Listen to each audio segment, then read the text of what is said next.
నక్షత్రం ప్రకారం అని ఏదో జాతకం ప్రకారం అని చిన్నప్పుడే పేర్లు పెడతారు. వాటిని మీరు మళ్ళీ కరెక్షన్ చేయొచ్చా అట్లా? ఎస్. మీరు ఓకే. నక్షత్ర నామాలు పెట్టుకుంటారండి. ఆ! నక్షత్ర నామాలు ఆంధ్రాలో పెట్టుకుంటారు. తెలంగాణ నక్షత్ర నామాలు పెట్టుకోరు. ఆ! ఎందుకంటే చేతబడి చేస్తారు. అది ఇది నక్షత్రం తెలిస్తే, పేరు తెలిస్తే నక్షత్రం తెలుస్తుంది. దాని ప్రకారంగా ఇక్కడ చేతబడి, బాణామతి అది ఆహా! ఇది అని ఇవన్నీ ఉత్త మాటలు కానీ ఇప్పుడు ఉండయి. సబ్జెక్ట్ అయితే ఉంది కానీ ఓకే. ఇప్పుడు చేసేవాళ్ళు ఎవరు లేరండి. ఆ! ఇప్పుడు ఎవరైనా చేస్తారు అంటే కూడా నమ్మొద్దండి. అచ్చా! వీళ్ళకి మంత్రాలు ఎవ్వరికి రావండి. మంత్రం చేయాలి అంటే చాలా కఠినమైన చేయాలండి. నేను ఒక బుక్ రాయటానికి ఎంత కష్టపడ్డానో నాకు తెలుసు, మా ఫ్యామిలీ మెంబర్స్ అంతే తెలుసు. కదండి. చాలా కష్టం ఉండే మంత్రం. అందుట్లో ఈ నెగిటివ్ మంత్రాలు ఉంటాయండి. ఆ! ఈ నెగిటివ్ మంత్రాలు చేయటం అనేది చాలా చాలా కష్టం అండి. చాలా దాని మీద చాలా రీసెర్చ్ చేయాలి. చాలా కష్టమైన మంత్రం చదవాలి. ఆహా! అది చేయటం వల్ల వాళ్ళకి, వాళ్ళ ఫ్యామిలీస్కి, వాళ్ళ ఆరోగ్యానికి అన్నిటికీ ఇబ్బందులు ఉంటాయండి. అందువల్ల ఇప్పుడు అంత ఓపిక పెట్టి చేసే అంత వాళ్ళు ఎవరు లేరండి. ఓకే. అందువల్ల అదేం లేదు. నక్షత్ర నామం కూడా పెట్టుకోవచ్చండి. అంటే ఇందాక చెప్పాను జన్మనామం మీద పెడతారు కదండి తెలంగాణలో. జన్మనామం ఏ నక్షత్రం వచ్చిందో ఆ నక్షత్ర నామాన్ని తండ్రి చెవులో చెప్తాడు. ఆ! చెప్పేసి వదిలేసి వేరే నామం పెట్టుకుంటారు. అచ్చా! అక్కడ ఆ నక్షత్ర నామము వాడుక నామము. వాడుక నామంతోనే ఇదేస్తారు. నక్షత్ర నామం మాత్రం తండ్రి చెవులో చెప్పేసి మళ్ళీ ఇంకెక్కడ ఎవరికి రివీల్ చేయరు. ఓహో! వీటిల్లో కూడా దీనికి నేను చెప్పిన దానికి ప్రకారంగా ఏ వాయుతత్వం ఏ తత్వంలో ఉండారో ఆ తత్వానికి ఆపోజిట్ తత్వంలో అంటే జలతత్వం ఉంటే హ్మ్. భూతత్వంలో నక్షత్రానికి తగ్గట్టుగా అంటే అంటే సాధనతార, క్షేమతార, సంపత్తార ఈ తారలు కూడా కలవాలండి. ఓకే. ఈ తారలు కలిస్తే రేపు ఎప్పుడైనా కానీ ముహూర్తం పెట్టడానికి పంతులు గారికి ఇబ్బంది లేకుండా ఓకే. ఒక నక్షత్రానికి సంపత్తారలో పెట్టచ్చు, సాధనతారలో పెట్టచ్చు, క్షమతారలో పెట్టచ్చు. ఓకే. ఆ తారలోనే పెట్టాలి. పెడుతూ దానికి ఇది కూడా చూసుకోవాలి. ఏది తత్వం చూసుకుంటే చాలా అద్భుతమైన రిజల్ట్ ఉంటాయండి. మీకు జలానికి జలతత్వం ఉందనుకోండి, భూతత్వం పెట్టండి, వాడు అంచెలంచెలుగా చాలా బాగా పైకి వస్తారు. హ్మ్. ఇప్పుడు చాలామంది జీవితంలో చాలా బాగా పైకి వచ్చిన వాళ్ళందరూ కూడా చాలా బాగా పైకి వచ్చిన వాళ్ళు నేమ్ చూస్తే చాలా చక్కగా ఉంటుంది. అవును. సార్ మీరు చెప్పిన దానిలో ఒక చిన్నది కనబడింది సార్. ఇప్పుడు చాలామంది మీరు నక్షత్ర ప్రకారం నామం బయటకు చెప్పారని చెప్పేశారు, అయిపోయింది. వ్యవహారిక నామం ఏదో ఒకటి పెట్టుకుంటారు. ఇది కాకుండా చంటి, బుజ్జి, కన్న ఇవి చాలా పాపులర్ అవుతుంటాయి. చాలా ఉన్నాయండి. అందరూ కూడా మోస్ట్లీ నాని ఇలాంటి ఎక్కువ ఉంటాయండి. హ్మ్. కానీ ఎంత ఈ ఉన్నాయి ఈ నిక్ నేమ్స్ అంటారు. నిక్ నేమ్స్ అన్నీ కూడా చాలా వరకు ఏదో 2 పండు అనేది కొంచెం 2, 3 పేర్లు బాగానే ఉంటాయి కానండి, చాలా వరకు నిక్ నేమ్స్ అంత మంచిది కాదండి. హ్మ్. ఏ పేరుతో పెట్టుకుంటారో ఆ పేరుతో క్లియర్గా పిలుచుకోగలిగితే శ్రీనివాస్ అని పిలుచుకోగలిగితే చాలా బాగా ఉంటుంది. ఎవరు పిలవరండి. శ్రీనివాసరావు అని పిలుస్తారు. శ్రీనివాసరావు అనేది చాలా గొప్పగా ఉంటుంది. They will come up in the life. ఎవరినైతే కరెక్ట్గా శ్రీనివాసరావు గారు అంటారో చూడండి. మీరు అన్నారు కదా, శ్రీనివాసరావు గారు అన్న వాళ్ళు చాలా బాగా ఉంటున్నారు.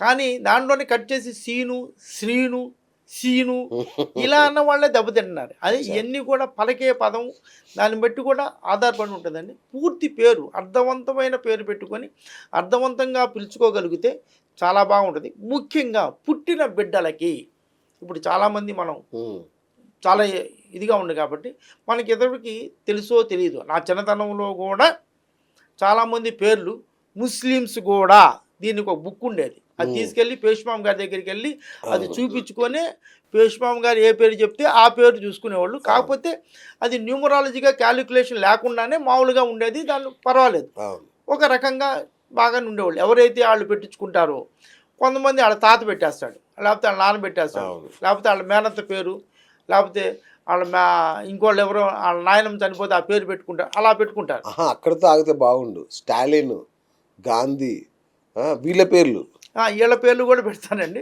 అది అయినా కానీ వాళ్ళ డేట్ ఆఫ్ బర్త్ ప్రకారంగా డెస్టినేమ్ నెంబర్కి అనుగుణంగా కనుక చక్కటి పేరు పెట్టుకొని ఆ చక్కటి పేరుతో పిలుచుకుంటూ ఉండాలి.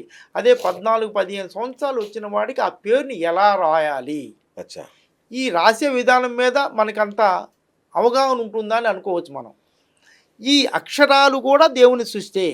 ఈ అక్షరాలుకి మనం రాసేదానికి దేవుని యొక్క కనెక్షన్ ఉంది. God's connection is there.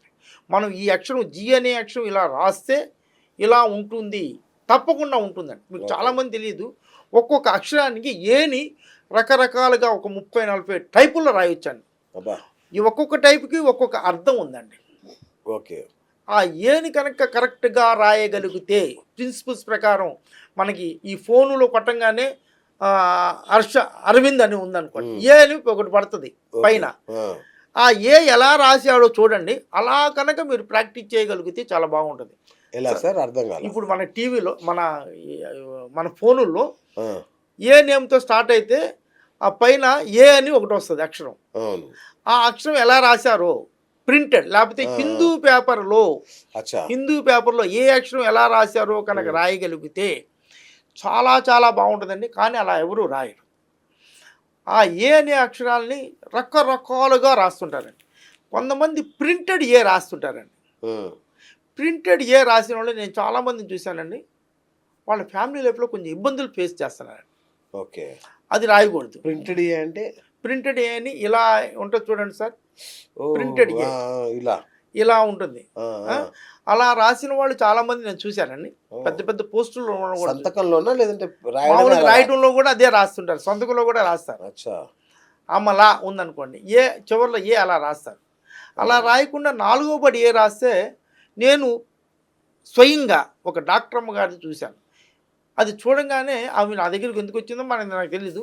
అది సిగ్నేచర్ చూడగానే, మేడం మీ ఫ్యామిలీ లైఫ్ కొంచెం ఇబ్బందిగా కనిపిస్తుంది అని, దానికోసం వచ్చానండి అంతే. Just is very good doctor, పెద్ద డాక్టర్, హైలీ క్వాలిఫైడ్ డాక్టర్. అనగానే ఇది ఇలా రాస్తున్నారమ్మా, ఈ ఏలా రాస్తున్నారు, అందువల్ల మీకు కొంచెం ఫ్యామిలీ లైఫ్లో డిస్టర్బెన్సెస్ ఉంటుంది. అవునండి, చాలా డిస్టర్బెన్సెస్ ఉంది అని చెప్పింది.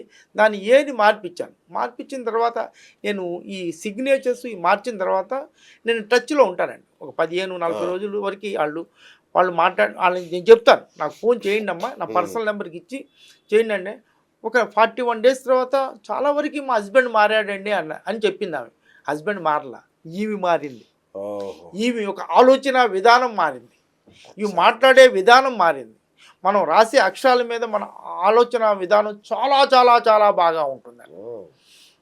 ముఖ్యంగా వీళ్ళు ఎవరైనా కానీ జాబు రాలేదని ఏదో అంటుంటారు.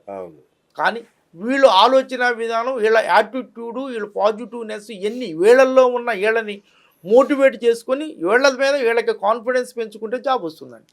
ఓకే. ఓకే. మొన్నే ఒక కుర్రోడు వచ్చాడు, జాబు లేదండి, 2 సంవత్సరాల నుంచి జాబు లేదండి అన్నాడు. నువ్వు రాయమన్నా, రాస్తే బాగా ఇది మార్పులు చేసుకోయ్యా, నీకు ఈ నెల మే 28 లోపల జాబ్ వస్తుంది అని చెప్పా.